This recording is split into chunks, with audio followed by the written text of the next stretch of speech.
Let's take a look at this He-Man and the Masters of the Universe Battle for Eternia pack. Coming up after this.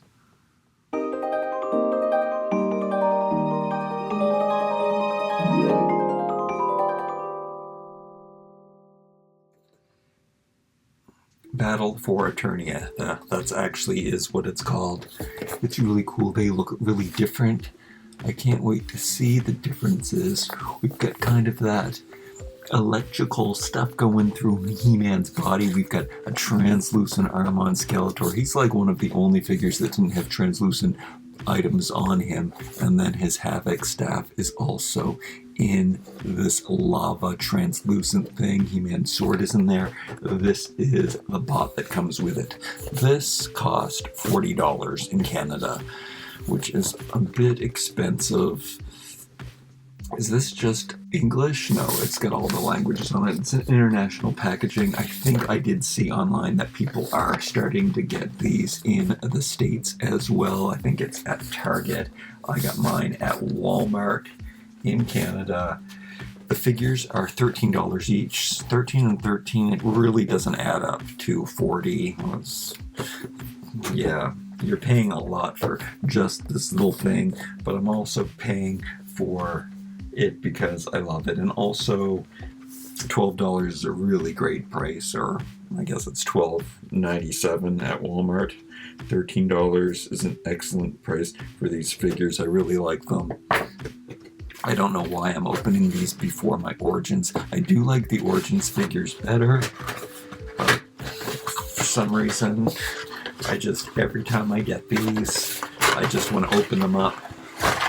It does feel like being a kid again. There's the back of the packaging. That's really cool that you get to see the symbols with the snake mouth and the, I don't know, that's the symbol that they have all over the show.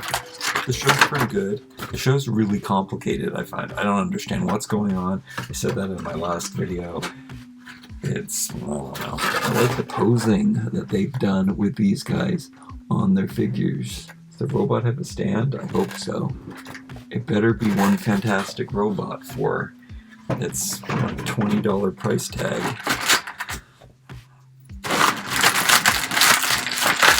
When you buy a deluxe set, you're supposed to get a deal. You know, you buy more things, you're supposed to get, a discount because they come together. There is some articulation on the leg. That one, all three of these legs are, it looks like it's a ball joint, but it is just a rotating thing that's happening there. That's cool.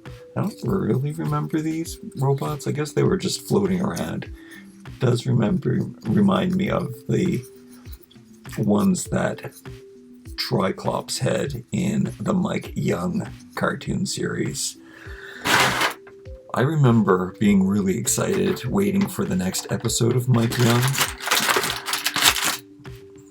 I didn't feel that way about watching either of the two new cartoons, but I did not like them, so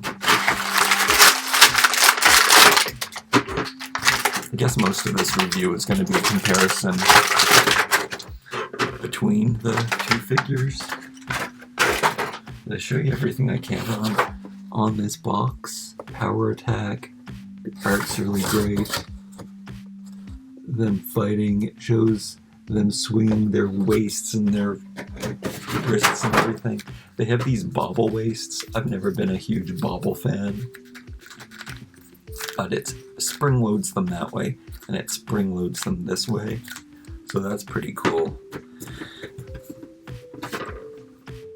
And that is what He-Man looks like. The paint job looks pretty good. He's got the streaks through him, and that reminds me a lot of what She-Ra, the new She-Ra, brought to She-Ra. She had all of this first world's tech, and it had like these digital lines going through everything. There's a lot of similarities between the two cartoons, even though they have nothing to do with each other. Now this will be my favorite Skeletor now, because of the translucent arm, and you can see how it's made.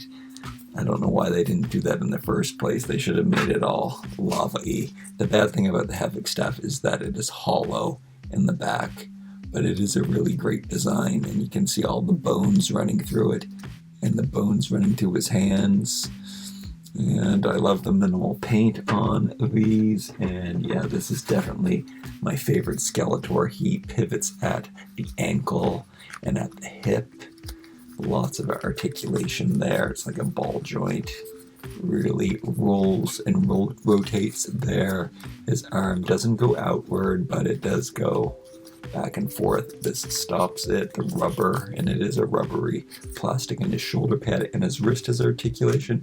There's a lot of articulation for these. I mean, a lot more than we had on our original figures. His head doesn't move because of the way that his hood is sculpted. He's got spikes on there.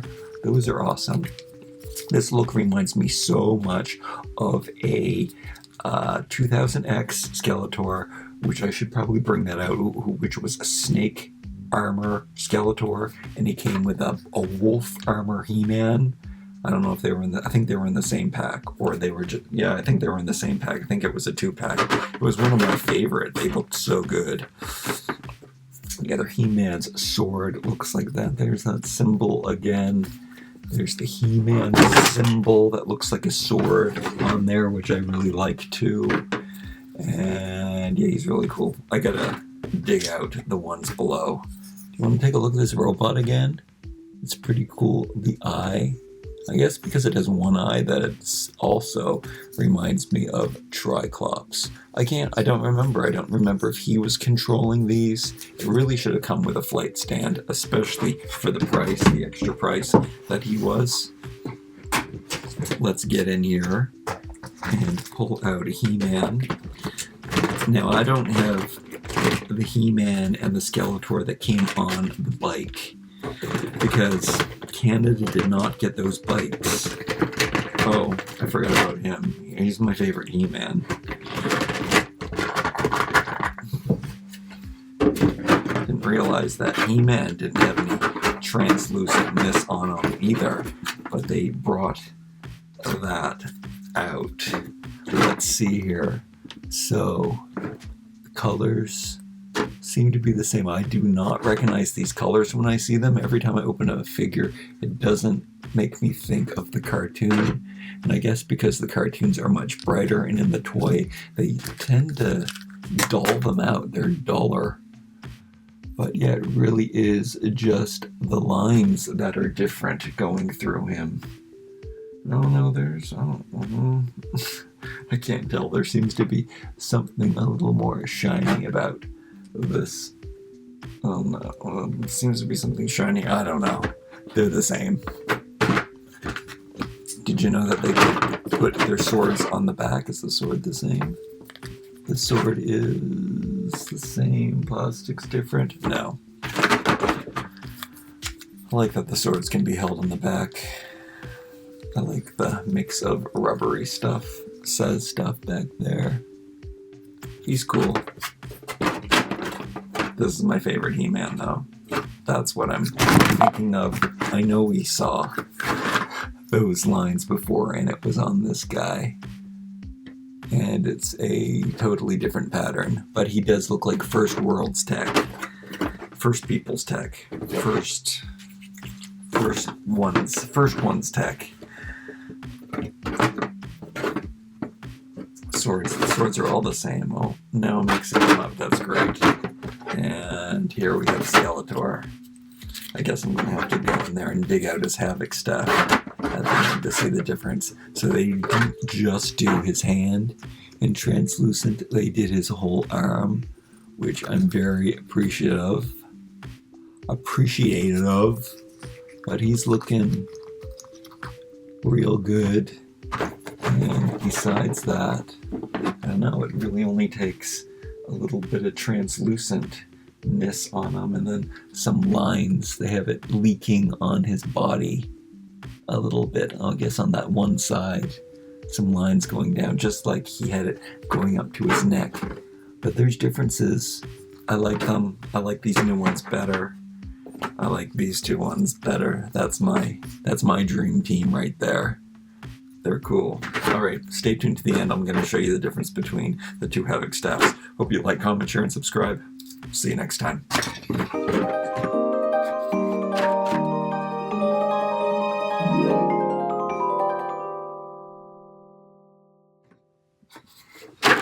Oh, so clumsy. Where is that Havoc staff?